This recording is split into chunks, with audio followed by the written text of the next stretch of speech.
Halmashauri ya wilaya ya Mkalama imeanzisha kliniki tembezi kutoa elimu kuhusu mikopo ya 10% kwa makundi ya vijana, wanawake na watu wenye ulemavu walioipa jina la Mkalama 10% Kliniki, kwa kifupi MAK.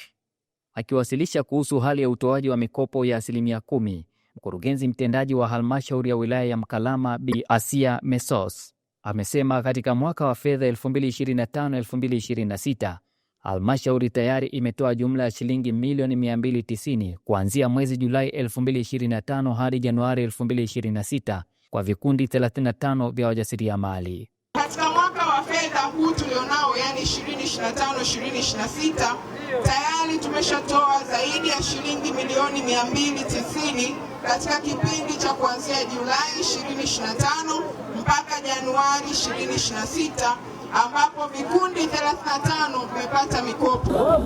Naibu mbunge wa jimbo la Iramba Mashariki, Mheshimiwa Jessica Kishoa, akizungumza katika uzinduzi huo, ameipongeza halmashauri hiyo na kusema ubunifu huo utasaidia kuwafikia wananchi wengi zaidi katika maeneo mbalimbali ya wilaya hiyo na kuwapatia elimu sahihi kuhusu namna ya kuomba, kusimamia na kutumia mikopo hiyo kwa ajili ya kujiletea maendeleo ya kiuchumi. Ili kuweza kupata tija ya mikopo hii, wanufaika wote, wanawake, vijana na watu wenye ulemavu, mnahimizwa sana kuwa na nidhamu ya fedha ya mikopo mnayopatiwa na serikali, kwa kuhakikisha fedha mnazopewa mnazitumia kwa malengo mahususi ya kikundi na sio kugawana.